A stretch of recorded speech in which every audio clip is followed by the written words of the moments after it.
आज की कहानी एक रेंजर फॉरेस्ट ऑफिसर की है जिसका एक बड़े शहर से एक छोटे से गांव में ट्रांसफर हो गया था। वह शादीशुदा तो थे लेकिन उनके कोई संतान नहीं थी, तो दोनों पति और पत्नी साथ साथ ही रहा करते थे। तो बड़े शहर से जब ट्रांसफर हुआ तो उनकी पत्नी भी उनके साथ गांव में आ गई। गांव में उन्हें जो सरकारी आवास मिला वह बड़ा ही दयनीय अवस्था में था। उससे भी ज्यादा खराब हालत बाथरूम की थी। खैर, रेंजर साहब को तो कोई फर्क पड़ने से रहा, किंतु उनकी शहरी पत्नी जर्जर घर देखकर गुस्से से चिड़चिड़ा रही थी और उनकी नाराजगी वाजिब थी क्योंकि वह ऐसे माहौल में रहने की आदी नहीं थी। लेकिन साहब ने आश्वस्त कर दिया कि एक हफ्ते में ही इस जर्जर मकान को वह चकाचक करवा देंगे। खैर, पति की बात मानकर पत्नी ने भी अपने मन को समझा लिया। वहां के चौकीदार ने साहब से फुसफुसाना रेस्ट हाउस के बारे में मैडम को बता दीजिए, लेकिन साहब ने चौकीदार को एक कोने में ले जाकर लपेट हुए बोला, अरे चुप कर, तेरा दिमाग खराब हो गया क्या? भूत की बातें सुनकर वह वापस आज ही शहर जाने की जिद पकड़ लेगी। चौकीदार ने साहबे के नए घर में सामान रखवाया और बाहर आ गया। उसने बाजू के उस रेस्ट हाउस को डरते हुए देखा और सोचने लगा, पता नहीं अब क्या होने वाला है। वह चुड़ैल तो इस हाउस के पास से गुजरने वाली अनगिनत औरतों को शिकार बना लेती है, जबकि यह लोग तो इसी भूत या रेस्ट हाउस के बगल में रहने वाले हैं। ईश्वर इनकी रक्षा करना रेंजर साहब को गांव में आए हुए 2 दिन बीत गए। एक रात साहब नींद खुली तो उन्होंने देखा कि उनकी पत्नी बिस्तर पर नहीं थी। तभी दरवाजे खुलने की आवाज आई। वह दौड़ते हुए बैठक रूम में आए जहां दरवाजे खुले हुए थे। घड़ी में 4 बज रहे थे और अभी अंधेरा ही था। उन्होंने बरामदे से लेकर पूरे घर में आवाज देते हुए पुकारा, किंतु उनकी पत्नी घर में नहीं थी। टॉर्च लेकर वह घर से बाहर आ गए और सोचने लगे, पता नहीं इस समय वह कहां चली गई। सुबह होने में अभी 1.5-2 घंटे बाकी हैं। यहां तो वह किसी को पहचानती भी नहीं। कहीं नाराज होकर शहर तो नहीं चली गई, लेकिन इस समय तो कोई भी ट्रेन या बस शहर नहीं जाती। अकेले जाने की बेवकूफी तो वह नहीं कर सकती। साहब की चिंता बढ़ती जा रही थी तो उन्होंने चौकीदार को बुलाना उचित समझा। उन्होंने चौकीदार को मोबाइल लगाकर जल्द आने को कहा। अचानक साहब की नजर उस रेस्ट हाउस पर गई जिसकी बाउंड्री उनके घर की दीवार से महज 15 फीट दूर थी। वहां एक लोहे का छोटा गेट आधा खुला हुआ था, जबकि सामने का बड़ा गेट बंद था। उन्होंने सोचा कि एक बार वहां भी तलाश लेने में कोई हर्ज नहीं है। वैसे भी वह भूत प्रेतों पर बिल्कुल यकीन नहीं करते थे, इसलिए तेज कदमों से उस गेट की तरफ चल दिए। तभी पीछे से चौकीदार ने उनका हाथ पकड़कर रोक लिया। साहब, कहां जा रहे हो? जरा सामने तो देखो, वहां चुड़ैल हो सकती है। चौकीदार घबराते हुए बोला। साहब ने दोबारा देखा तो रेस्ट हाउस के एक कमरे में कुछ हलचल दिखाई दे रही थी। मोमबत्ती की मंद रोशनी और एक चलती हुई परछाई। वह दृश्य देखकर साहब भी भयभीत हो गए। उन्होंने चौकीदार से पूछा, क्या वाकई वहां भूत रहते हैं? मैं तो इन बातों पर बिल्कुल यकीन नहीं करता। दोस्तों, रेस्ट हाउस का एक बहुत बड़ा रहस्य था जो केवल उस चौकीदार को मालूम था। अब यही सही मौका समझकर चौकीदार को लगा कि साहब को उस रेस्ट हाउस की पूरी कहानी डालते हैं। उसने बताना शुरू किया कि आज से 12 साल पहले तक इस रेस्ट हाउस में सब कुछ ठीक ठाक चल रहा था। जब कभी शहर से छोटे बड़े अधिकारी दौरे पर आते तो गांव के बाहर यही उनका ठिकाना होता। एक बार की बात है, उस दिन रंग पंचमी की रात थी। एक नेता के साथ कुछ अधिकारी यहां रुके हुए थे। उनके मनोरंजन के लिए आदिवासी और ग्रामीणों ने लोक नृत्य पेश किया। कई तरह के सांस्कृतिक कार्यक्रम हुए। एक बड़े अधिकार जो नेताजी के करीबी थे, वह एक लड़की को बाहर फुसलाकर कमरे में ले गए और उससे छेड़छाड़ करने लगे। वह किसी तरह अपनी इज्जत बचकर कमरे से बाहर आ गई और रोते हुए नेताजी से उस अधिकारी की शिकायत करने लगी। लेकिन नेताजी तो उस अधिकारी का पक्ष लिए बैठे थे। कुछ महिलाओं ने उस अय्याश अधिकारी की यह सब करतूत देख ली थी। वे चाहती तो उस लड़की की मदद कर सकती थी, लेकिन वे डर की वजह से छुप रही। फिर उस लड़की ने क्या किया साहब? बोलेदार ने एक गहरी सांस लेते हुए बताया। वह क्या करती? उस लड़की की गांव भर में बदनामी हो गई थी। दूसरे दिन उसने इसी रेस्ट हाउस के पीछे जहर पीकर जान दे दी। तब से उस लड़की की आत्मा चुड़ैल बनकर रेस्ट हाउस में भटक रही है। उस लड़की के साथ बहुत गलत हुआ। यह कहते हुए साहब के चेहरे पर दुख छलक आया। आगे चौकीदार थोड़ा गुस्से में बोला, फिर 1 महीने के अंदर उस नेता और अधिकारी की जीभ पलटने से मौत हो गई थी। गांव वालों का मानना है कि उसी लड़की की आत्मा ने नेता और अधिकारी को मारा है। अचानक रेंजर साहब ने चौकीदार की बात को काटते हुए कहा कि आगे की घटना बाद में सुनेंगे, पहले जाकर वहां पर देखते हैं कि आपके मैडम कहां पर खो गई है। उस भूतिया रेस्ट हाउस का वह कमरा जो छोटे गेट के पास था, साहब को वहां कांच की एक खिड़की से थोड़ी रोशनी में अपनी पत्नी दिखाई दी। उन्हें देखते ही साहब उस ओर बढ़ने लगे। अचानक चौकीदार साहब को रोकते हुए कहते हैं कि साहब 5 मिनट रुक जाइए, मैंने गुनिया को बुलावा भेजा दिया था, अभी आता ही होगा। वह गांव का सिद्ध तांत्रिक है। मैडम पर चुड़ैल हावी हो गई है और वह तांत्रिक ही इससे छुटकारा दिलवा सकता है। लेकिन रेंजर साहब ने कहा कि नहीं, मैं अब और नहीं रुक सकता।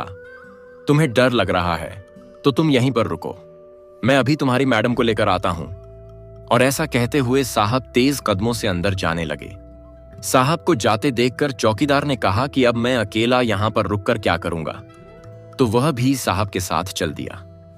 अंदर पहुंचकर साहब अपनी पत्नी को पुकारने लगे। चारों तरफ अंधेरा था, टॉर्च सिर्फ एक सीध में ही रोशनी कर पा रही थी। जिस कमरे में उन्होंने अपनी पत्नी को देखा था, अब वहां कोई नहीं था। सिर्फ एक मोमबत्ती दिखाई दी जो हाल ही में बुझने की वजह से धुआं छोड़ रही थी। उसी कमरे से लगी बाथरूम से टिप टिप पानी गिरने की आवाज आ रही थी। वे उस ओर बड़े ही थे, तभी पीछे खड़ा चौकीदार चिल्लाया, साहब! वो रही मैडम हॉल में पर्दे के पीछे। हड़बड़ी में साहब पीछे मुड़े तो टॉर्च दीवार से टकराकर टिम टिम करने लगी। साला इस टॉर्च को भी अभी खराब होना था। वे मन ही मन झल्ला जलती बुझती रोशनी के बीच साहब ने पर्दे के पीछे छिपी मैडम को पकड़ना चाहा, लेकिन वह भागने लगी। साहब पीछे से सिर्फ उनकी साड़ी का पल्लू ही पकड़ पाए, वह भी झटक कर उन्होंने छुड़ा लिया और देखते ही देखते अंधेरे में कहीं खो गई। साहब खिसिया हुए वहीं खड़े रहे। चौकीदार मोबाइल टॉर्च घुमाते हुए बोला, देखा साहब, मैडम कितनी फुर्ती हो गई हैं, ये सब उस चुड़ैल का असर है। हे भगवान, पता नहीं ये सब क्या हो रहा है। साहब के चेहरे पर गुस्सा और हताशा साफ झलक रही थी। बाहर चिड़ियों की चहचहाहट शुरू हो गई थी। आसमान में हल्की हल्की रोशनी दिखाई देने लगी। चौकीदार बाहर झांकते हुए बोला, चिंता ना करो साहब, अब तो सुबह हो गई है, अभी सोचते हैं आगे क्या करना है। साहब को कुछ समझ में नहीं आ रहा था। उन्होंने कहा कि चलो पहले पुलिस थाने चलते हैं और इसके बाद किसी बढ़िया से डॉक्टर को लेकर आते हैं, ताकि मैडम का जो दिमाग खराब हो गया है उसे सही किया जाए। और यह कहते हुए उनका गला भर गया। उन्हें समझ में नहीं आ रहा था कि यह हो क्या रहा है। वे दोनों रेस्ट हाउस के बाहर आ गए। दूर से उन्हें तांत्रिक आता दिखाई दिया। वह साहब को तो पहचानता नहीं था, इसलिए चौकीदार से बुलाने की वजह पूछी। चौकीदार ने भी तांत्रिक को एक सांस में रेस्ट हाउस में मैडम के गायब होने की घटना सुना दी। तांत्रिक कुछ कहता, इससे पहले ही घर के दरवाजे से मैडम आती दिखाई दी। साहब की खुशी का ठिकाना नहीं रहा, किंतु चौकीदार और तांत्रिक के चेहरे पर संशय बाकी था। मैडम पास आकर बोली, इतनी सुबह सुबह आप बाहर क्या कर रहे हैं? अभी अभी मैंने आपको रेस्ट हाउस में भी देखा। अचानक बीवी को सामने देखकर साहब बहुत खुश हो गए और मन ही मन भगवान को धन्यवाद किया, लेकिन फिर थोड़े गुस्से में बोले, कमाल करती हो तुम, बगैर बताए कहीं कहीं भी चली जाती हो। और तुम इस भूतिया रेस्ट हाउस में क्या कर रही थी? भूतिया रेस्ट हाउस मैडम? चौंक हुए बोली, फिर मुंह पर हाथ रखकर खिलखिलाकर हंस दी। चौकीदार ने साहब के कान में फुसफुसाना करर, मत बोलिए मैडम, अब आपकी पत्नी नहीं है, उनके अंदर उस लड़की की आत्मा है। गुनिया तांत्रिक को अपना काम करने दीजिए। लेकिन तांत्रिक दूर से खड़े होकर ही मैडम को देखकर बोला, अब मेरा यहां कोई काम नहीं, मैडम के ऊपर कोई चुड़ैल का साया नहीं है। वह ठीक है तो चौकीदार कहता है, क्या बात करते हो महाराज, भला ये कैसे हो सकता है? गांव की कोई भी स्त्री इस रेस्ट हाउस के नजदीक से गुजर जाए तो चुड़ैल उसे शिकार बना लेती है। फिर मैडम तो अंदर तक गई थी। तांत्रिक ने चौकीदार की बात काटते हुए कहा, हाँ हाँ, वही तो मैं कहना चाहता हूं, सिर्फ और सिर्फ गांव की औरतों को ही वह चुड़ैल अपना दुश्मन समझती है, जो उसकी मौत की वजह बनी थी। इतना कहकर तांत्रिक वहां से चला गया और उसके बाद चौकीदार भी रवाना हो गया। साहब और मैडम वहीं बरामदे में बैठ गए। अखबार पढ़ते हुए भी साहब की नजर बार बार उस रेस्ट हाउस पर जा रही थी। रात वाली घटना वह भूल नहीं पा रहे थे। मैडम साहब से पूछती है कि यह भूत चुड़ैल लड़की, मौत, ये सब क्या चक्कर चल रहा है? अखबार टेबल पर पटक हुए उल्टे साहब ने ही पूछा। वह सब बाद में, पहले तुम मुझे ये बताओ, तुम इतनी रात वहां क्या करने गई थी मैडम? कहती हैं तो सुनिए जनाब, मैं वहां टॉयलेट के लिए जाती थी और 3 दिन से रोज जा रही हूं। वहां की बाथरूम यहाँ की तरह टूटी फूटी नहीं है, और वैसे भी सुबह 45 बजे का समय रात नहीं कहलाता, वह ब्रह्म मुहूर्त कहलाता है। यह सुनकर साहब हैरान रह गए। क्या तुम वहां टॉयलेट के लिए जाती थी? मैडम बोली। हाँ, जब तक आप सोकर उठते थे मैं नहाकर फ्रेश होकर आ जाया करती थी।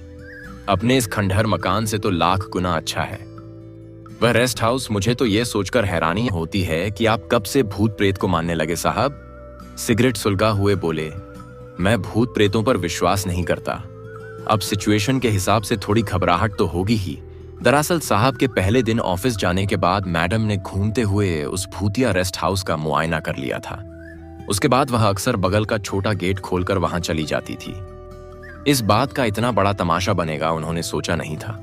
मैडम ने अपने कान पकड़ते हुए कहा कि मुझे माफ कर दीजिए, आगे से ऐसा नहीं होगा साहब। हंसते हुए बोले, माफ तो तुम्हें करूंगा नहीं, आखिर तुमने भी डराने में कोई कसर नहीं छोड़ी। पहले पर्दे के पीछे छुप गई और फिर मुझसे साड़ी का पल्लू छुड़ाकर यहां भाग आई। यह सुनकर मैडम हैरान रह गई और डरते हुए कहा, क्या बात कर रहे हो साड़ी का पल्लू? अब आप मुझे डरा रहे हो। मैं 2 दिन से गाउन पहन रही हूं और वहां हम दोनों कब मिले? अब साहब के माथे पर पसीना आ गया, मुंह से सिगरेट गिर गई और सोचने लगे कि फिर पर्दे के पीछे वह कौन थी जिसके पीछे वह भाग रहे थे। भागते समय उसकी साड़ी का एक सिरा भी उनके हाथ में आ गया था। उनकी नजर अपनी हथेली पर गई तो वह सन्न रह गए। उस पर कुछ इस तरह के फफोले पड़ गए थे जैसे आग से जल जाने पर हो जाते हैं।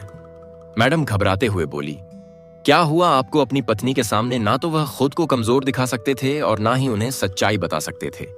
वह संभलते हुए बोले, कुछ नहीं, मैं ठीक हूं, तुम्हें डराने के लिए सिर्फ मजाक कर रहा था। भूत चुड़ैल जैसा कुछ नहीं होता, कुछ नहीं। उस दिन साहब और मैडम दोनों शहर गए, लेकिन लौट कर आए सिर्फ साहब, क्योंकि मैडम को उन्होंने शहर में उनकी मां के पास छोड़ दिया। फिर भूलकर भी उन्होंने उस रेस्ट हाउस तरफ नहीं देखा। कुछ महीनों बाद उनका तबादला दूसरे गांव हो गया। साहब की हथेली पर वह घाव का निशान आज भी बाकी है जो उन्हें उस रेस्ट हाउस की चुड़ैल से मिला था। मेरे प्यारे साथियों, आज की यह स्टोरी मैं यहीं पर कंप्लीट करता हूं और उम्मीद यह भी करता हूं कि आपको यह हॉरर स्टोरी पसंद आई होगी। लेकिन मैं आपको यकीन दिलाता हूं कि आगे आने वाली जो स्टोरीज होंगी वह इससे भी ज्यादा डेंजरस होने वाली है। इसलिए आप इस चैनल पर हमेशा हमेशा के लिए जुड़ जाइए, क्योंकि मैं आपको यहां पर गांवों में घटित होने वाली रियल की कहानियां आने वाले समय में सुनाने वाला हूं। तो मिलते हैं अगली एक और नई स्टोरी में। तब तक के लिए अपना ख्याल रखिए और दूसरों का भी ख्याल रखिए। और हाँ, अगर आपके साथ भी ऐसा कोई एक्सीडेंट होता है तो मुझे कमेंट बॉक्स में जरूर बताइए।